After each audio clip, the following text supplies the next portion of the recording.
Antonio Castro Cruz es un joven profesional, egresado del Instituto Superior Sagrado Corazón de Jesús, ex normal de Chiclayo, es poeta, es narrador y a partir de la experiencia de conglomerado cultural se ha convertido en una estrella del comentario, de la interpretación semiótica de los textos.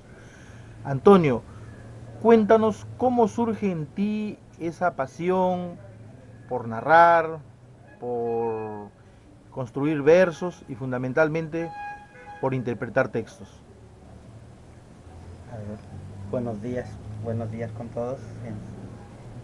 Eh, para, para puntualizar con respecto a la vocación literaria, creo que es algo más o menos innato, como se dice, ¿no? Ahora, con respecto a la construcción, lo atribuyo más a mi carácter. A pesar de dominar, como se dice, los espacios en público, fundamentalmente durante mi niñez y adolescencia he sido una persona callada. Yo creo que ese ha sido el motivo que me ha llevado para escribir.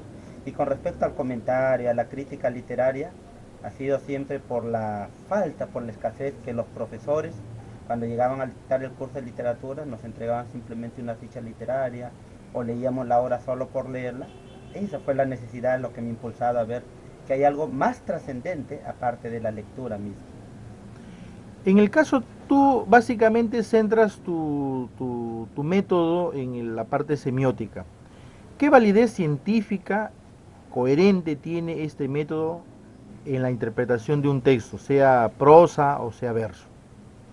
Para hacer un recuento desde la crítica romántica, desde los estudios antiguos hasta la crítica estructural que se presentó en su tiempo, los años de 1920 como algo novedoso, yo parto de la semiótica porque nota ahí que hay una integración de caracteres, hay una integración de escuelas literarias de crítica. Ahora, científicamente, los elementos de la crítica semiótica parten de la realidad misma, parten del texto, de la experiencia del lector, mejor dicho, dando un nivel subyacente, un nivel textual y si es posible un nivel hasta intertextual.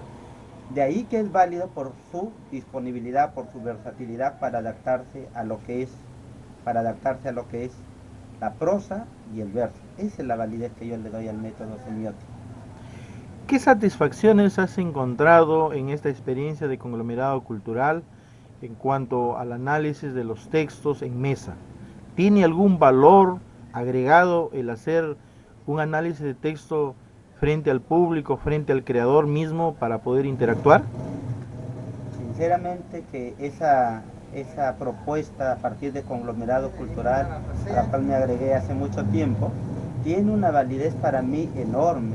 Si se puede hablar un poquito, se puede decir de modestia aparte, me ha dado el gusto de encontrarme con muchos autores representativos, de Lambayeque, de Lima.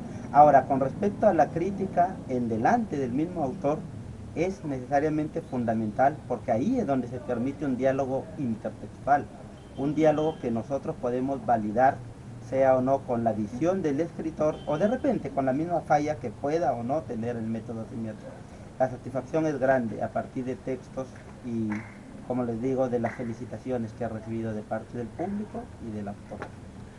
Hay algunas opiniones de determinados poetas o narradores que un poco son renuentes a la crítica literaria, pues piensan de que es una actividad vana, es una actividad que no enriquece ni contribuye al creador. ¿Tú estás de acuerdo que la crítica no enriquece, no mejora, no estimula al creador?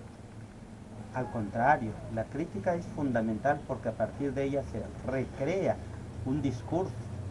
Además es fundamental porque no siempre la crítica lleva un sentido de elogio, un sentido de alabanza, más bien puede crear, a partir de la interpretación, puede crear un discurso adverso a la obra, pero eso siempre nos sirve para mejorar. Todos necesitamos interactuar para mejorar. Y aquellos poetas que son renuentes a la crítica, bueno, lamentablemente ellos tienen su mundo, es cierto, pero aún así ellos mismos deberían dejar paso o aconsejar para que los otros poetas encuentren en la crítica literaria ese acicate, ese motivo que les pueda dar a partir de una experiencia, recrear el discurso con el fin de qué, de la misión que todos tenemos, mejorar. En este caso con respecto a la crítica literaria.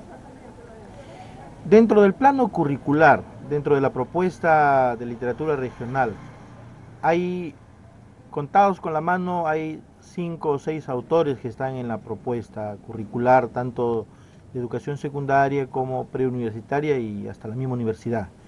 ¿Crees tú que Lambayeque tiene los autores ya suficientes como para ampliar esta frontera literaria? Definitivamente, por decir, si contar el caso personal, aún con los eventos a los que no he asistido, hay un buen número de autores regionales. Ahora, la experiencia parte de uno mismo. Como profesor de lengua y literatura, solamente tengo los 4 consabidos en la programación de literatura regional. No porque uno quiera, sino por razones curriculares. Es ahí donde deben abrirse justamente espacios. Pero aunque esa labor es ardua, debemos empezar a intentarlo. Yo, por ejemplo, como he manifestado anteriormente, he propuesto textos de los poetas con los cuales he interactuado, pero ¿cómo puedo hacerlo? A nivel de talleres o a nivel de horas extras de trabajo con mis alumnos. Lamentablemente, la misma programación curricular nos limita en esa área. Si tuviéramos que hacer un llamado a las autoridades educativas, a las autoridades políticas, municipales, ¿tú qué llamado harías un poco para buscar el respaldo, el apoyo a las actividades culturales estrictamente literarias, que lo hay en un buen número aquí en Lambayeque? ¿Cuál crees tú que debería ser el papel de las regidurías de cultura, del Ministerio de Educación, del gobierno regional? ¿Cuál sería el apoyo concreto que daría a los creadores de la palabra aquí en la región Lambayeque? Un apoyo concreto sería promocionar sus textos. Ahora, si a nivel de la currícula, como la misma disposición lo tiene, flexibilizar, ¿para qué? Para darle más campo a ellos. Y no olvidarnos en ningún momento de lo que es la crítica, lo que nosotros llamamos en las competencias la expresión y comprensión de textos, debe estar justamente ligado con lo que es la crítica para que los alumnos desde aula amplíen sus panoramas y sus motivos literarios. ¿Por qué? Porque justamente la literatura es un arte que nos da bastante satisfacción y que, créase o no, la mayoría de personas lo lleva inmerso en su ser, ¿no? Algunas personas que dicen ser más duras. Ahora, otra cosa sería implementar talleres, donar bibliotecas, o sea, libros para bibliotecas, libros que muchas veces caen en desuso, pero que sin embargo son muy interesantes. Y sobre todo promocionar pues a los nuevos valores, porque yo hasta ahora sinceramente encuentro tribunas cerradas de otras instituciones o que quieren justamente lucrar, cosa que es en lo más absurdo, en vez de sensibilizar con ese arte que es la literatura. Hablando de los nuevos valores literarios que hay aquí en Lambayeque, tú, la experiencia de la mesa, de alguna manera te da la oportunidad de leer de manera crítica, de manera interpretativa, de manera reflexiva los textos. ¿Qué nuevos valores están apareciendo? Porque tú eres parte también de esta generación 2000, que podríamos reseñar o señalar como los que verdaderamente son las promesas de ahora y dentro de poco más.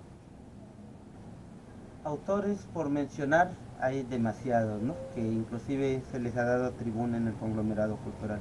Entre ellos pues tenemos los jóvenes integrantes del grupo Signos, tenemos también un amigo, un cálido amigo, Leonardo Zapata Serrano, tenemos también a César Facho, a Teresa Menor Alarcón, en fin, varios autores, incluyendo al amigo Marco Antonio, ¿no?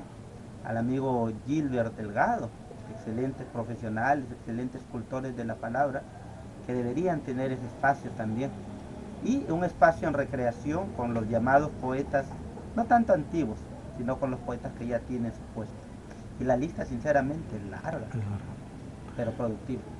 En cuanto al apoyo, en cuanto al rol que están jugando las universidades, los institutos de educación superior como las normales, ¿no? ¿Tú crees que hay una verdadera preocupación por la promoción y el fomento de la creatividad desde las aulas? Es que ahí entra a tallar otra cuestión que es bastante, bueno, yo le digo bastante absurda, ¿no? La parcialidad. O sea, solamente se cae en unos 2 o 3 autores. ¿Por qué? Porque son conocidos o porque tienen otro tipo de promoción o permiso con la dirección de tal o cual colegio. Ahí es donde deben